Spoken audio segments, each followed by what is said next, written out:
జీవితం ఆగిపోతుందని జీవించడాన్ని ఆపితే ఎలా వ్యాస్?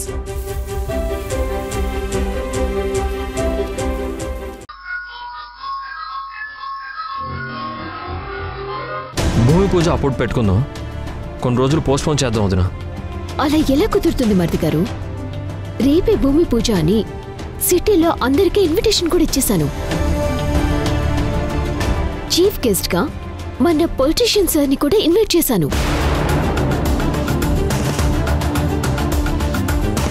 సునంద గారు కూడా రేపొక్కరోజే మనకి దొరుకుతారు. ఎల్లుండి మార్నింగే మేడం ఫారెన్ వెళ్తున్నారంట. 2 months వరకు రారంట. రేపు భూమి పూజ అయితేనే బెటర్ అని అన్ని చూసుకుని ముహూర్తం కూడా ఫిక్స్ చేశాను. వదినా ప్లీజ్ ఒక్క 2 days ఆ భూమి పూజని పోస్ట్ పోన్ చేయొచ్చు కదా. ఈలోపు ఇక్కడ నేను వచ్చిన పని మొత్తం కంప్లీట్ చేసుకొని వచ్చేస్తాను కదా. నా కోసం వదినా ప్లీజ్. సారీ మరిది గారు, చాలా కష్టం. మీకంత ప్రాబ్లం అనుకుంటే ఒక పని చేయండి. రేపు భూమి పూజకొచ్చి ఇక్కడ మీ చేతుల మీదుగా కార్యక్రమం పూర్తి చేసి తిరిగి వెళ్ళిపోండి. అలాగే వదినా, వస్తానులే. మరిది గారు, మీరు ఖచ్చితంగా రావాలి. మీరు రాకపోతే ఇక్కడ ఫంక్షన్ జరగదు. వీలైతే మీరు ఈ రోజే బయలుదేరొచ్చేయండి. ఉంటాను మరిది గారు.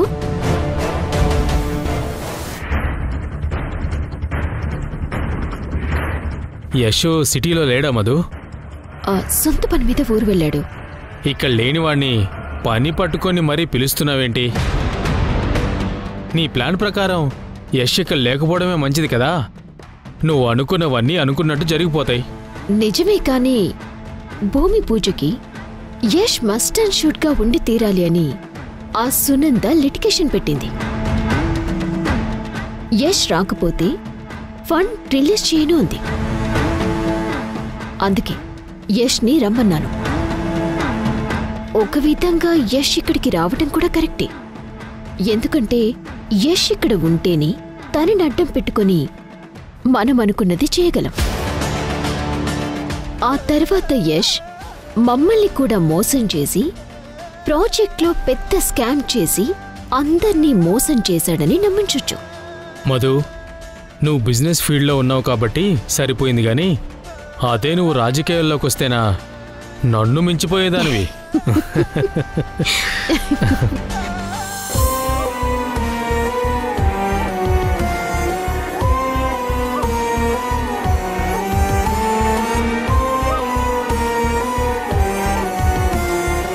నువ్వు చెప్పినట్టే పగిలిన కుండని అతికించాను సింధు.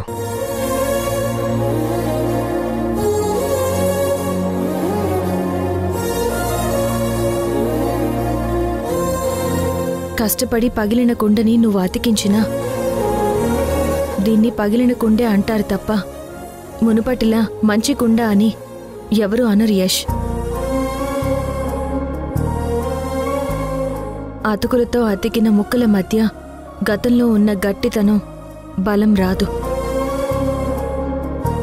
మళ్ళీ ఏదో ఒక క్షణం విడిపోయి ముక్కలైపోతుంది యష్. ఫిలాసఫీ బాగానే చెప్తున్నావు. నేను చెప్పేది వేదాంతం కాదు, ఆశాంతం జీవితంలో నేను నేర్చుకున్న పాఠం. బంధాలనేవి ఊరికే దూరం కావు. ఏ ఒక్కరి ప్రవర్తన వల్లో, అహంకారం వల్లో, నిర్లక్ష్యం వల్లో మాత్రమే దూరం అవుతాయి యష్. అలా దూరమైన బంధాలకి మళ్ళీ దగ్గర అవ్వాలన్నదే నేను నేర్చుకున్న జీవిత సారం. భలే విచిత్రంగా ఉంది కదా. జీవితం అంటేనే చిత్ర విచిత్రం సింధు. అందుకు మన లైఫే ఒక చక్కటి ఉదాహరణ. సర్లే, మన గురించి వదిలి ముందు నా ప్రాబ్లం గురించి విను.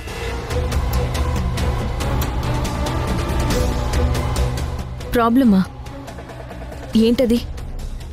రేపే ప్రాజెక్ట్కి సంబంధించిన భూమి పూజ జరుగుతుంది. ఇందాకే వదిన ఫోన్ చేసి చెప్పింది అక్కడ అన్ని ఏర్పాట్లు అయిపోయాయంట. నేను కంపల్సరీ ఆ ఫంక్షన్కి వెళ్ళి తీరాల్సింది. నాతో పాటు నాన్నని పిల్లల్ని పంపించవలసింది. ఫంక్షన్ అయిపోయాక తిరిగి వచ్చేస్తాం. ఏంటి యష్ నువ్వు మాట్లాడేది? రేపే భూమి పూజ, ఇంత త్వరగా ఎలా? ఈ క్రెడిట్ అంతా మా వదినకే దక్కుతుంది.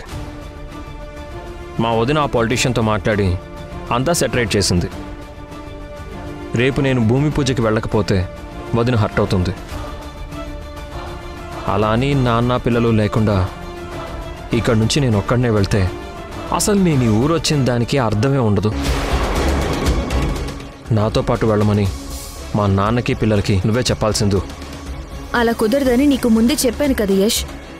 ప్లీజ్ సింధు, అలా అనుకో. నేను అడిగితే ఎవరూ రారు.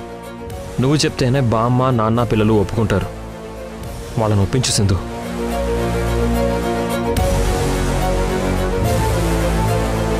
అరే, నేను ఇంతగా రిక్వెస్ట్ చేస్తున్నా నీ మనసు కరగదా? ప్లీజ్ సింధు. సరే యష్, వాళ్ళని నేను ఒప్పించి నీతో పంపిస్తాను.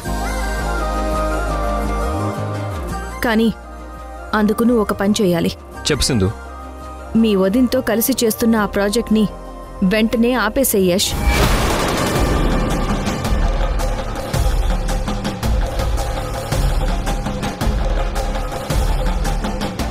అదెలా కుదురుతుంది సింధు?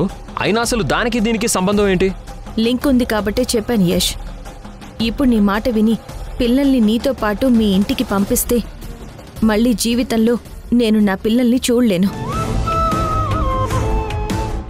మీ అమ్మ వదిన నన్ను మీ ఇంట్లో కూడా రానివ్వరు. మీ వదిన మెంటాలిటీ మంచిది కాదు అని నేను చెప్తున్నా కూడా నువ్వు మీ అమ్మ వినడం లేదు. చెరువు ఎండిపోతే చేపలు గిలగిలా కొట్టుకుని చస్తాయి. అలాగే ప్రాజెక్ట్ ఆగిపోతే మీ వదిన నిజస్వరూపం బయటపడుతుంది. అందుకే ప్రాజెక్ట్ని ఆపమంటున్నాను. సింధు, ఇక్కడ మ్యాటర్ ప్రాజెక్ట్ గురించి కాదు, నాన్న పిల్లల గురించి. నీకు పిల్లలు ఇంపార్టెంట్ కావచ్చు యష్, కానీ నాకు నువ్వు, నీ బిజినెస్, నీ కంపెనీ కూడా ఇంపార్టెంటే యష్. నేను చెప్పిన దానికి నువ్వు ఓకే అననప్పుడు నువ్వు అడిగిన దానికి నేను ఓకే చెప్పలేను యష్. భాగ్యాన్ని నేను ఒప్పించలేను. నువ్వే వెళ్ళి మీ భాగ్యాన్ని అడుగు. ఆమె సరే అంటే మీ నాన్నని పిల్లల్ని తీసుకెళ్ళు. నేను అడిగి భాగ్యంతో నేను తిట్లు తినలేను. I'm sorry Yash. సింధు సింధు సింధు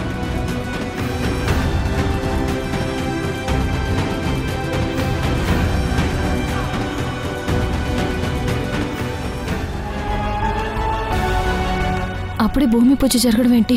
వెంటనే స్వాతికి ఫోన్ చేసి అడగాలి.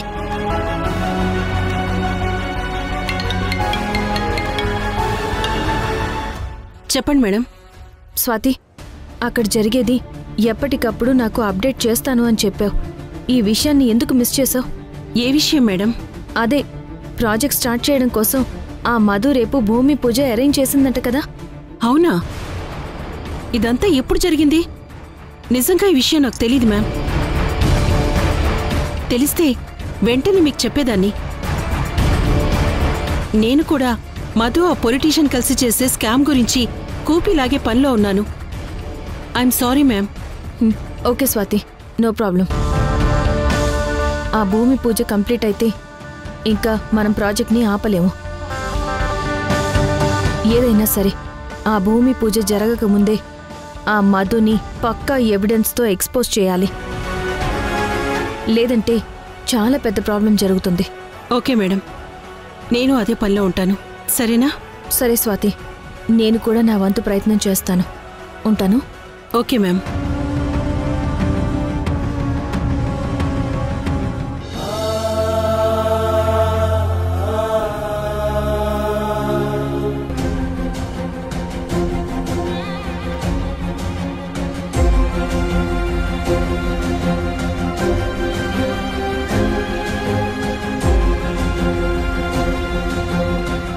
ఇంట్లో నేను ఒక్కదాన్ని ఉన్నానన్న విషయమే మర్చిపోయారు. తేజ, ఈ ఇన్విటేషన్, ఈ పోస్టర్స్ ఎలా ఉన్నాయో చెప్పు.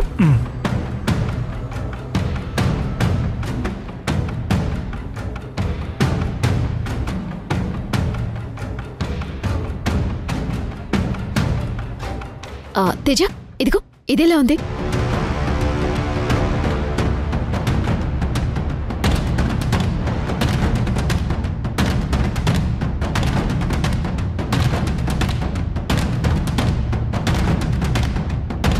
ఇదేంటి మధు, ఇన్విటేషన్లో పోస్టర్లో ఓన్లీ యష్ ఫోటో వాడి పేరు మాత్రమే ఉంది, నీ పేరు కానీ నా పేరు కానీ లేదేంటి? మన ఫోటోలు పేర్లు కూడా ఉంటే బాగుంటుంది కదా. ఎందుకు మధు నవ్వుతున్నావు?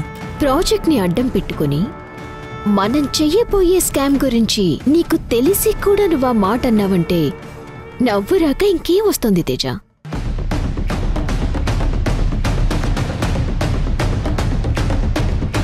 పబ్లిక్లో కానీ పబ్లిసిటీలో కానీ ఓన్లీ మీ తమ్ముడి ఫోటో పేరు మాత్రమే ఉండాలి. ఈ ప్రాజెక్ట్ అంతా డీల్ చేసేది మరిదిగారే అని అందర్నీ మనం నమ్మించాలి తప్ప మనం ముందు ఉండకూడదు తేజ. మన పేర్లు, ఫోటోలు, డీటెయిల్స్ ఏవి బయటపడకూడదు. జనాల దృష్టిలో రేపు జరగబోయే భూమి పూజే కాదు, ఆ తర్వాత ప్రారంభమయ్యే ప్రాజెక్టు పనులు అన్నీ చేస్తుంది మీ తమ్ముడే అన్నట్టుగా బిల్డప్ ఇస్తాం. కానీ అకౌంట్స్, అమౌంట్స్ అన్నీ మనమే డీల్ చేస్తుంటాం. వెనక నుంచి ప్రాజెక్టుకి సంబంధించిన ప్రతి పని ఎప్పుడు చేయాలో, ఎలా చేయాలో, అసలు ఏం జరగాలో డిజైన్ చేసేది మనమే తేజ. మధు, నాకు డౌట్. ఏంటది? అసలు మనం స్కామ్ ఎలా చేస్తాం? పబ్లిక్ ఫండ్ మన అకౌంట్కి అంతా ఎలా ట్రాన్స్ఫర్ అవుతుంది? దానికి ఒక ప్రత్యేకమైన సిస్టమ్ ఉంది తేజ. ఆల్రెడీ అది రెడీ చేసే ఉంచాను. ఇప్పుడే నీకు అంత క్లియర్గా చెప్తాను. మనం చెయ్యబోయే స్కామ్కి ఇదే మెయిన్ కీ తేజ. ఉండు, నీకంతా ఎక్స్ప్లెయిన్ చేస్తాను.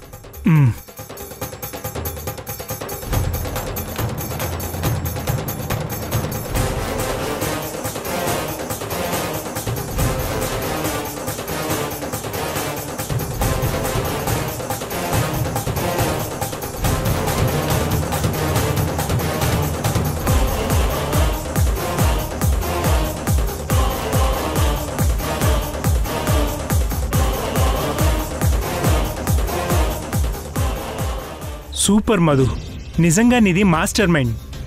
చూస్తూ ఉండు తేజ, ఇంకొక 6 అంటే 6 నెలల్లో నిన్ను ఈ ఇంటికి మహారాజుని చేస్తాను.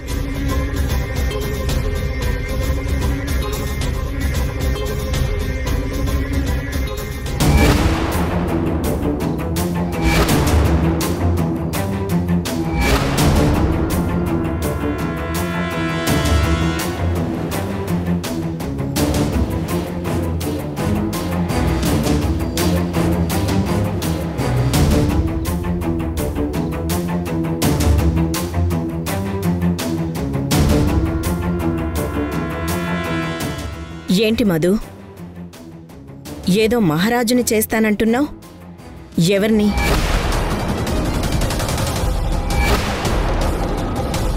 అమ్మయ్య, అంటే అత్తయ్య చివరి క్షణంలో వచ్చారన్నమాట. Thank God. చెప్పు మధు.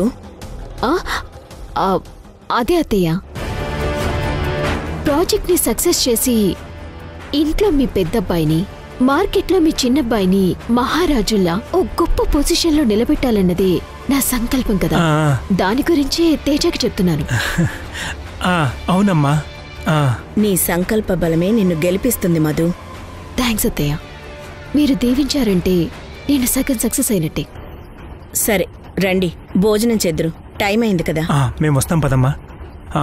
రా మధు, ల్యాప్టాప్ క్లోజ్ చేయి. సరే.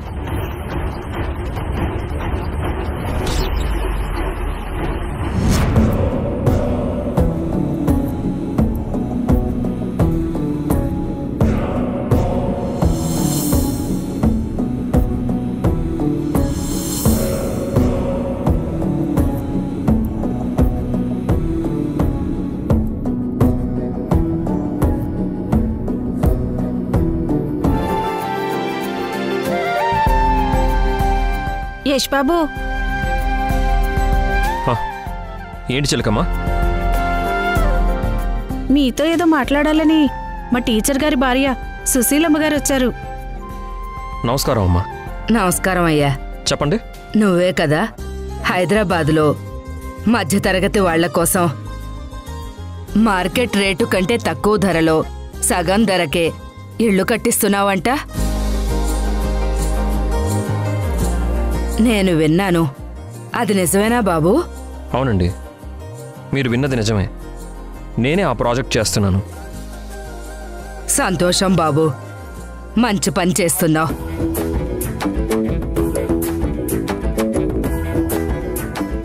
నా కొడుకు కోడలు పిల్లలతో అక్కడే సిటీలో ఉంటున్నారు. వాడు ఏదో చిన్న ప్రైవేటు కంపెనీలో చాలని జీతంతో ఉద్యోగం చేస్తున్నాడు బాబు. మా అబ్బాయికి సొంతిల్లు ఉండాలని నేను మా ఆయన రూపాయి కూడబెట్టాము. తల్లిగా నా బిడ్డకి ఒక సొంత గూడు ఉండాలన్నదే నా కోరిక బాబు.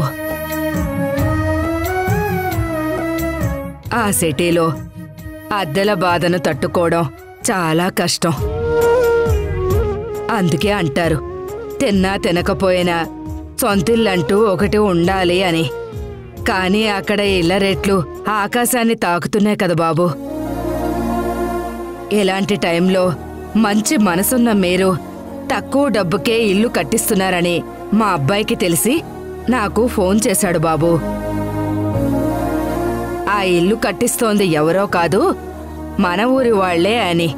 మీరు ఈ ఊరు వచ్చారని చిలకమ్మ చెప్పింది. అందుకే మిమ్మల్ని కలవడానికొచ్చాను బాబు. ఎలాగైనా సరే మా అబ్బాయికి కూడా ఒక ఇల్లు ఇప్పించు బాబు. ఇదిగో బాబు, మా ఆయన దాచిపెట్టిన డబ్బు, నా నగల అమ్మగా వచ్చిన డబ్బు మొత్తం తెచ్చాను. ఈ డబ్బు అడ్వాన్స్గా తీసుకోండి. సుశీలమ్మ గారు, ఇలా తీసుకోకూడదండి. ఈ డబ్బు మీ అబ్బాయిని సిటీలో ఉన్న మా ఆఫీస్లో కట్టమనండి. మీ అబ్బాయికి ఇల్లు ఇప్పించే బాధ్యత నాది. మీరేం బాధపడకండి, నేను ఫోన్ చేసి చెప్తాను. అలాగే బాబు. మీరు మా ఊరు అబ్బాయి కావడం నిజంగా మాకు చాలా గర్వకారణం. ఆ సిటీలో అద్దెళ్లల్లో ఇరుకు గదుల్లో బ్రతకలేక, పెరిగే అద్దులు కట్టలేక మా అబ్బాయిలాగే ఎంతో మంది బాధపడుతున్నారు. నీ పేరు చెప్పుకొని వాళ్ళంతా సొంతింట్లో సుఖంగా ఉంటారు. నా ఆయుష్ కూడా పోసుకుని మీరు నిండు నూరేళ్లు చల్లగా ఉండాలి.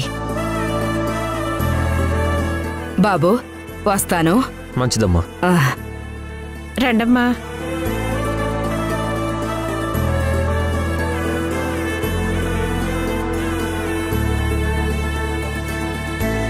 చూసావా సింధు, పబ్లిక్లో మా ప్రాజెక్ట్కి ఎంత మంచి పేరు వచ్చిందో. నిజంగా మంచిగా చేస్తే ఇంతకంటే గొప్ప పేరు వస్తుంది యష్ నీకు. కానీ మీ వదిన ఇలాంటి ఎంతో మంది అమాయకుల డబ్బుతో చెలగాటం ఆడాలని చూస్తుంది. ఆ మధుని ఊరికే వదలకూడదు.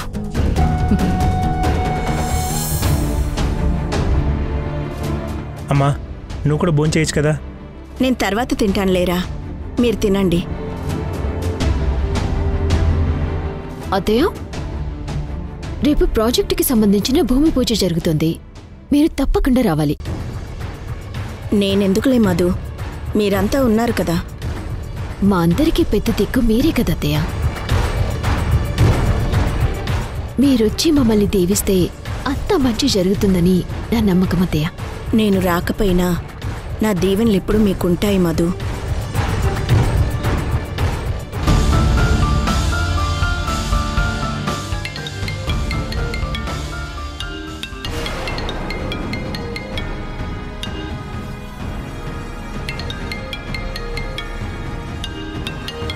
ఆ జర్నలిస్ట్ స్వాతి ఫోన్ చేస్తుంది. ఇప్పుడు ఫోన్ లిఫ్ట్ చేసి మాట్లాడితే ఇంకా మధు మీద నాకు అనుమానం పోలేదని తను బాధపడుతుంది. ఫోన్ ఎత్తకపోవటమే మంచిది.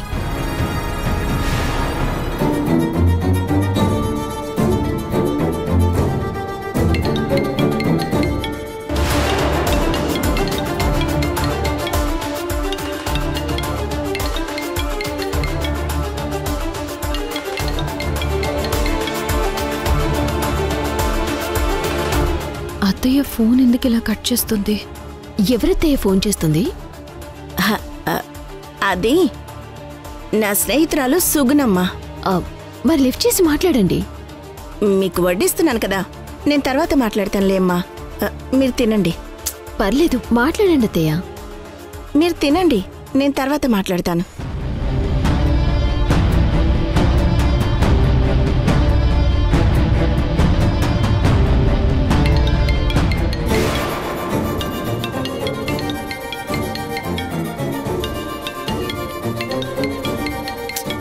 ఇప్పుడు నేను ఫోన్ మాట్లాడకపోతే స్వాతి పదే పదే చేస్తూనే ఉంటుంది. మీరు తింటూ ఉండండి అమ్మా, నేను ఫోన్ మాట్లాడి వచ్చేస్తాను.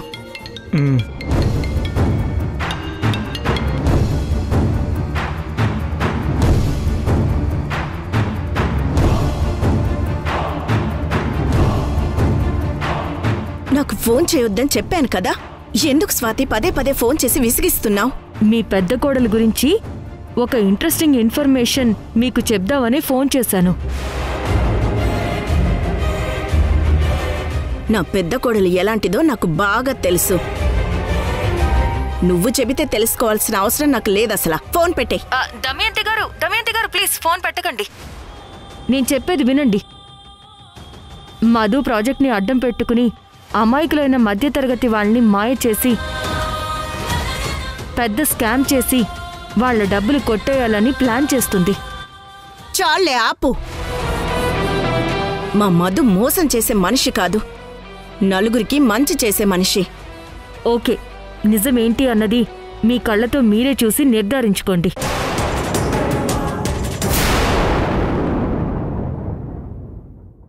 నీ పెళ్ళాం పిల్లల్ని ఎప్పుడు తీసుకెళ్తావురా? ముందు నాన్న పిల్లల్ని తీసుకెళ్తాను.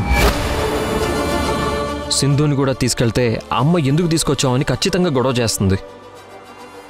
దయచేసి మీరు పిల్లలు ముందు నాతో వచ్చేయండి. ఇక్కడి నుంచి వెళ్ళడం అంటూ జరిగితే సింధుతో పాటు అందరం కలిసే వెళ్తాము. మీ పంతాలు మీవేనా? అసలు ఎవరు తగ్గరా? నేను ఎంత చెప్పినా మీరు వినరు కదా. సరే అయితే మీకు నచ్చినట్టే మీరు చేయండి, నాకు నచ్చినట్టు నేను చేస్తాను. ఇప్పుడు యశ్ వెళ్ళిపోయాడంటే భూమి పూజ జరుగుతుంది. ఇంకా ఆ ప్రాజెక్ట్ని ఆపడం కష్టం.